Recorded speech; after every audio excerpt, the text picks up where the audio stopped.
smoothest yet. It was as smooth as uncut granite. Thomas, we said to slow down at that signal box. Will you guys stop being stick in the muds? No, chummish. Oh, hello, sir. Hello indeed. I have some changing assignments for you.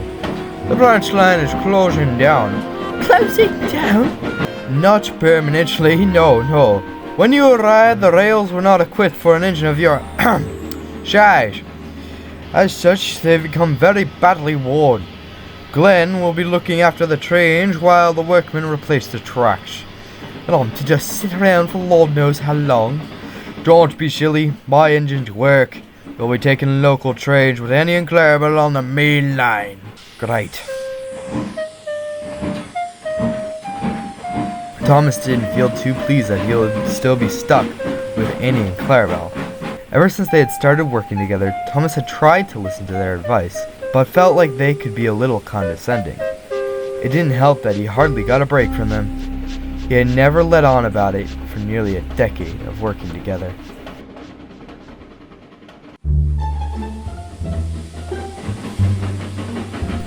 Hello, Thomas. How's the branch line? Worn out. They had to replace the truck's Albion mainline engine till they fix it. Oh, the indignity, a branchline engine with mainline trains. Just shameful. At least they don't have such a fat engine pulling their trains. Gordon, is that rust? Watch, where? The two engines laughed as Gordon gawked.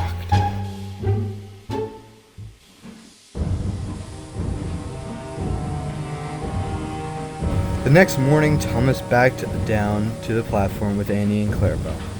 He was already anxious since the last time he had pulled a mainline train, he had left the train behind.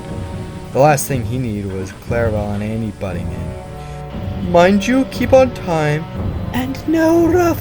For goodness sakes, do you two ever shut up? I'm tired of always hearing you two nagging at me. Keep your tongue, little Thomas. Don't you dare call me little Thomas. He bumped the coaches hard. This angered them to such a level that they started plotting their revenge. Thomas didn't care. To him, they had just stopped complaining. Every wise engine knows never to bump coaches. They never do anything to deserve it, and it doesn't only upset them.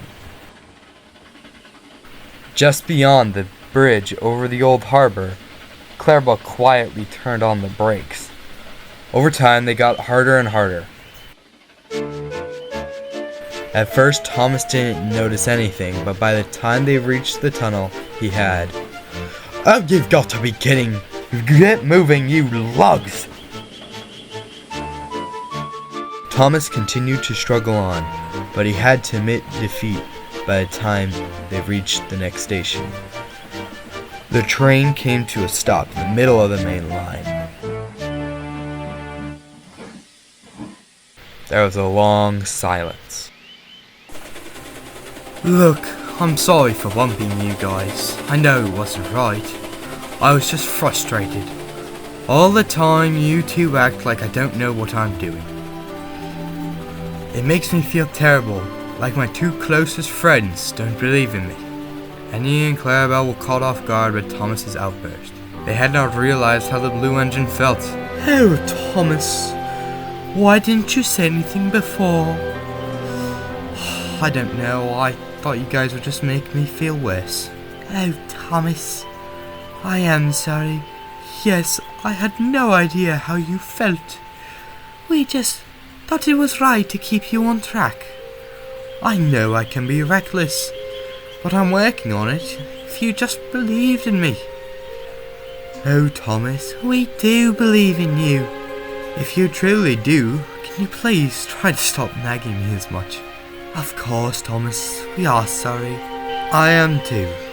Friends? Friends. With that, the three headed off into the distance. They had a lot of time to make up.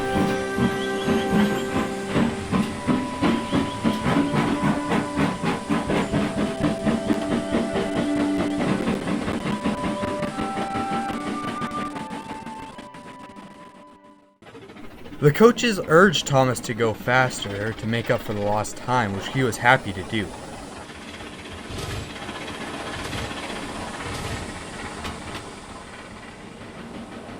However, the fat director was waiting for them at the end of the line. Thomas! What is the meaning of this? Your train is over 20 minutes late. Do you have any idea how upset the passengers are? No, sir, I'm sorry, sir. Actually, it wasn't Thomas's fault, sir. Yes, quite well put, Annie. You see, we had a brake trouble just before Crosby, and it took us a very long time to release him. Yes, very long indeed. That is why we got here so late, sir. Well, I see. I'm glad everything is sorted out. Do be careful of such faults and report them to the workers if they continue. No, I don't think there'll be an issue anymore, sir.